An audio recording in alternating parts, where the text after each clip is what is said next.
Good morning students. Class 8 कैसे हैं बच्चों आप? ओके, सभी बच्चे क्लास 8 के हिंदी व्याकरण की बुक निकालेंगे। आज आप इसमें निकालिए चैप्टर 2 वर्ण विचार। कौन सा है आपका चैप्टर 2 वर्ण विचार? प्यारे बच्चों, ये आप वर्णों के बारे में 6 में 7 में पढ़ चुके हो। आइए फिर भी हम आपको एक बार फिर से दोहरा दें कि वर्ण क्या होते हैं। क्या आप जानते हो कि वर्ण क्या होते हैं? वर्ण किसे कहते हैं? वर्ण भाषा की वह सबसे छोटी इकाई है जिसके टुकड़े नहीं किए जा सकते। क्या कहलाती है? वर्ण कहलाती है। ठीक है, भाषा की सबसे छोटी इकाई जिसके और टुकड़े नहीं किए जा सकते वर्ण कहलाती है। वर्णमाला देखिए, वर्णों के क्रमबद्ध एवं व्यवस्थित समूह को क्या कहते हैं? वर्ण कहते हैं। वर्णों के भेद, वर्णों के 3 भेद होते हैं।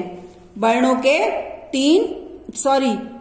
के 2 भेद होते हैं। एक तो स्वर, दूसरा व्यंजन। अब स्वर किसे कहते हैं? देखिए, जिन वर्णों का उच्चारण बिना किसी अन्य वर्ण की सहायता के किया जाता है तथा जिनका उच्चारण करते समय मुख से वायु बिना रुकावट के बाहर निकलती है, उन्हें स्वर कहते हैं। और हिंदी में 11 स्वर होते हैं। स्वर स्वतंत्र ध्वनियां होते हैं, जैसे आ, ए, आ, ई, ऊ, ऋषि, ए, औ। ठीक है। अब स्वर के भेद। स्वर के मुख्यतः 3 भेद होते हैं: ह्रस्व स्वर, दीर्घ स्वर और प्लुप्त स्वर। ह्रस्व स्वर, जिन स्वरों के उच्चारण में केवल एक मात्रा का समय लगता है वे ह्रस्व स्वर कहलाते हैं। ये 4 होते हैं, इनकी संख्या 4 होती है। दीर्घ स्वर, जिन स्वरों का उच्चारण करते समय ह्रस्व स्वरों से लगभग दुगुना समय लगता है, उन्हें दीर्घ स्वर कहते हैं। इनकी संख्या 7 है: आ, बड़ी ई, ऊ, ए, ओ और औ। अब है प्लुप्त स्वर, जिन स्वरों के उच्चारण में ह्रस्व स्वरों से लगभग 3 गुना समय लगता है वे प्लुप्त स्वर कहलाते हैं, जैसे ओम। आजकल इनका प्रयोग नहीं किया जा सकता। दीर्घ स्वर और ह्रस्व स्वरों के दीर्घ रूप नहीं है, वरन अपने आप में ये स्वतंत्र है। स्वरों की मात्राएं, किसी स्वर के उच्चारण में जो समय लगता है वह मात्रा कहलाती है। अब आता है व्यंजन। वे वर्ण ध्वनियां जिनका उच्चारण करते समय स्वरों की सहायता ली जाती है, क्या व्यंजन कहलाते हैं। इनका उच्चारण करते समय हवा मुख के अलग अलग स्थानों को छूकर निकलती है। स्वर रहित व्यंजन को दर्शाने के लिए उसके नीचे तिरछी रेखा यानी कि हलंत, जिसे हलंत कहते हैं, वह लगाई जाती है। कै से लेकर है तक कुल व्यंजनों की संख्या 33 है। व्यंजनों के भेद। व्यंजनों के 3 भेद होते हैं: एक स्पर्श व्यंजन, अंतस्थ व्यंजन और ऊष्म व्यंजन। स्पर्श व्यंजन, स्पर्श यानी छूना, अर्थात जिन व्यंजनों के उच्चारण के समय श्वास, जो हमारा श्वास है, वायु और जीभ मुख के अलग अलग भागों को स्पर्श करती है, उन्हें स्पर्श व्यंजन कहते हैं।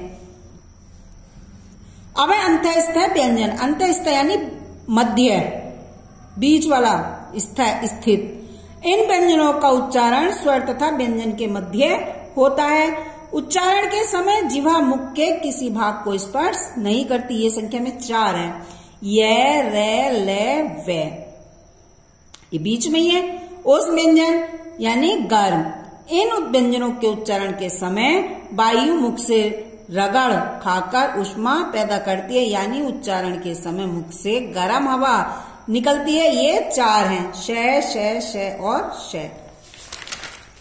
ठीक है। अब अयोग्य व अंग से अंगूर, अंग तथा अणे खाली अयोग्य व कहलाते हैं। वर्णमाला में इनका स्थान स्वरों के बाद और व्यंजनों से पहले होता है। अंग को अनुस्वार, अंग को अनुनासिक तथा अणाखाली को विसर्ग कहा जाता है। आप देखिए, यदि आपसे पूछे कि वर्ण किसे कहते हैं, अभी हमने आपको बताया वर्ण। वर्ण भाषा की सबसे छोटी इकाई जिसके और अधिक टुकड़े नहीं किए जा सकते वर्ण कहलाती है। ए, छोटा ए, छोटी ई, छोटा ऊ और ऋषि। प्रश्न नंबर 2, स्वरों के भेदों की जानकारी उदाहरण सहित लिखिए। तो देखिए, स्वरों के 3 भेद होते हैं, ह्रस्व स्वर, दीर्घ स्वर और प्लुप्त स्वर।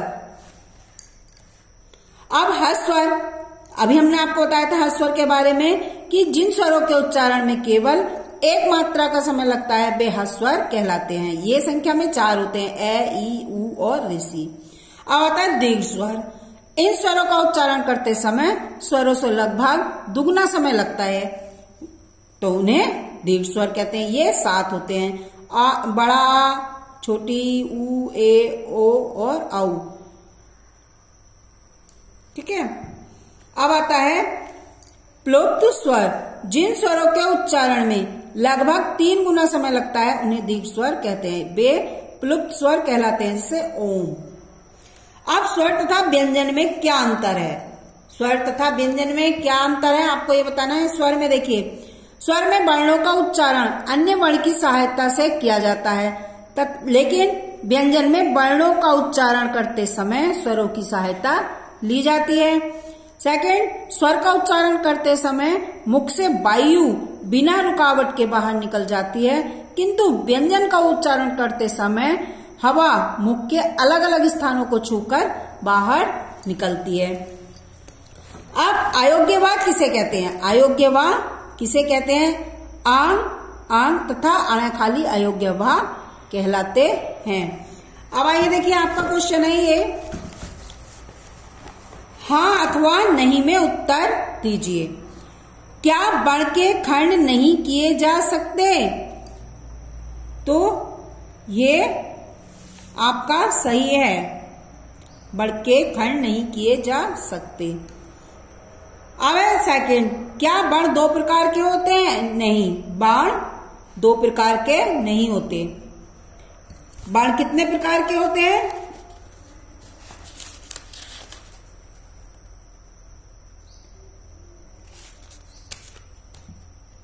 क्या वर्ण 2 प्रकार के होते हैं?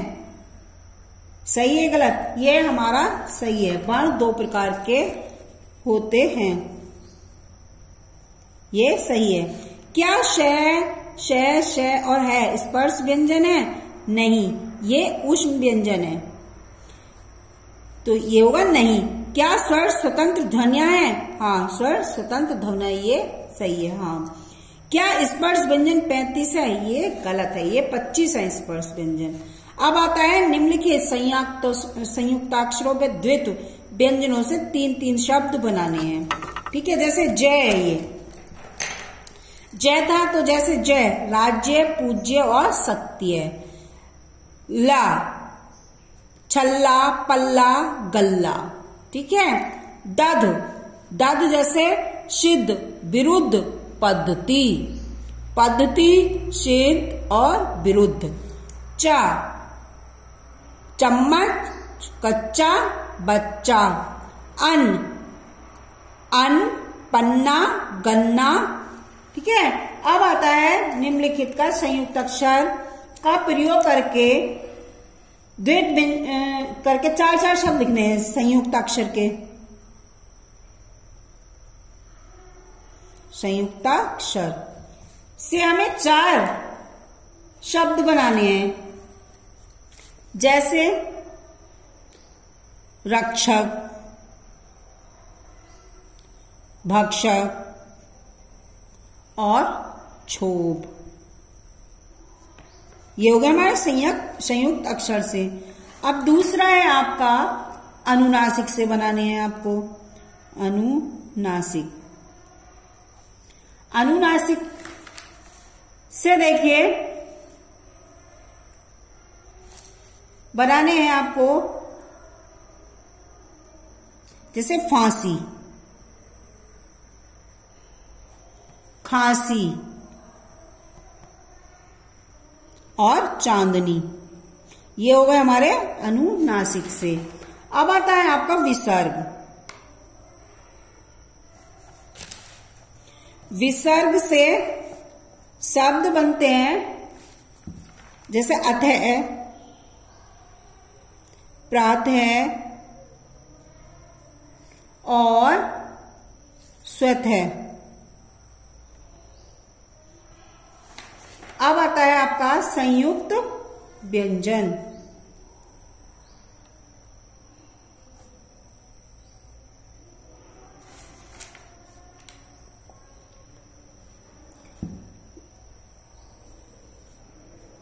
संयुक्त व्यंजन से ये थे रक्षक, भक्षक और क्षोभ।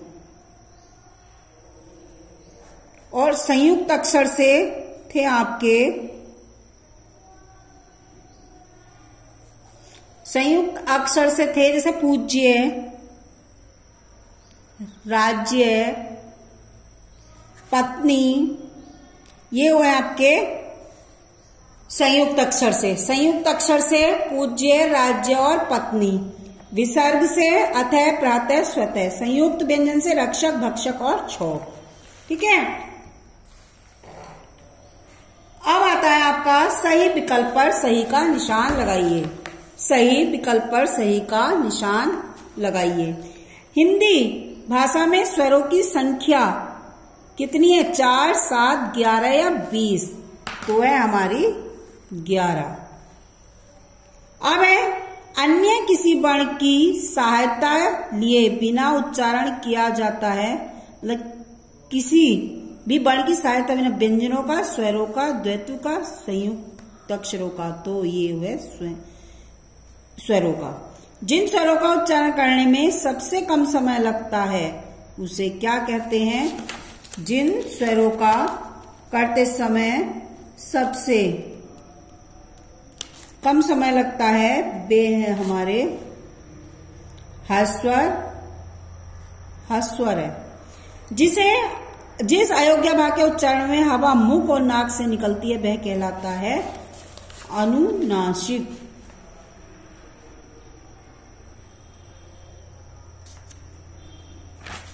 अनुनासिक।